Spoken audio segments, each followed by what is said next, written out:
मुख्यमंत्री देवेंद्र फडणवीस यांचं काही वेळापूर्वी आगमन झालंय। त्यांच्यासोबत उपमुख्यमंत्री एकनाथ शिंदे सुद्धा आहेत, उपमुख्यमंत्री अजित पवार आहेत, कालिदास कोळंबकर आहेत, राहुल शेवाळे आहेत, राजू वाघमारे सुद्धा आहेत आणि डॉक्टर बाबासाहेब आंबेडकर यांच्या स्मृतींना अभिवादन आता केलं जाईल। बौद्ध भंते सुद्धा तिथे आहेत।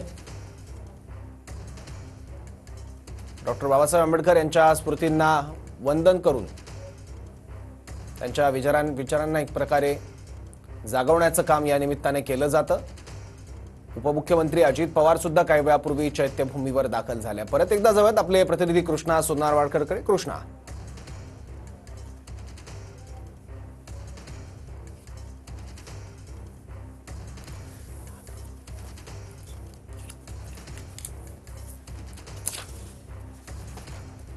आपण पुन्हा एकदा जाऊयात आपले प्रतिनिधी कृष्णा सोनारवाडकरकडे। कृष्णा,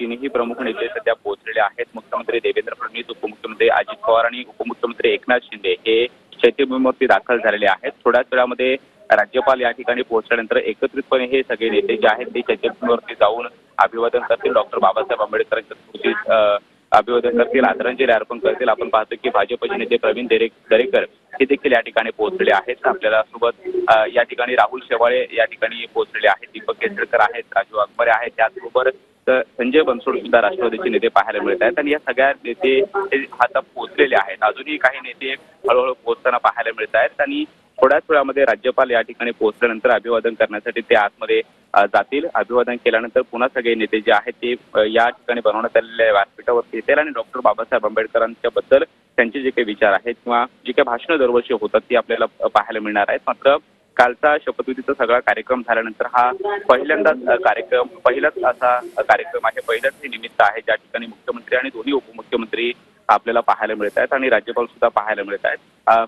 एकीकडे लाखोंचा सगळा जो काही जनसागर आहे किंवा अनुयायी आहेत जे देशभरातून आलेले आहेत त्यांची एक भली मोठी रांग वरळीपर्यंत अगदी आपल्याला पाहायला मिळते आहे। अभिवादन करण्यासाठी रात्री उशिरापासून पहाटेपासून सगळे अनुयायी जे आहेत ते रांगेमध्ये उभे राहिलेले पाहायला मिळत आहेत। तर दुसरीकडे आपण पाहतो की सगळे आता राजकीय नेते जे आहेत, मुख्यमंत्री देवेंद्र फडणवीस, उपमुख्यमंत्री अजित पवार, उपमुख्यमंत्री एकनाथ शिंदे आणि महायुतीचे इतरही काही नेते जे आहेत ते सुद्धा या ठिकाणी पोहोचलेले आहेत आणि थोड्याच वेळामध्ये राज्यपाल या ठिकाणी पोहोचल्यानंतर ते दाखल झाल्यानंतर अभिवादन करण्यासाठी चैत्यभूमीमध्ये आतमध्ये जाऊन तिथे अभिवादन करतील आणि डॉक्टर बाबासाहेब आंबेडकर यांच्या स्मृतीचं अभिवादन केल्यानंतर या ठिकाणी बनवण्यात आलेल्या मुंबई महानगरपालिकेच्या वतीने बनवण्यात आलेल्या व्यासपीठावर येऊन आपली भाषणं जी आहेत ती त्यांची भाषणं पार पडतील आणि ती आपल्याला पाहायला मिळणार आहे।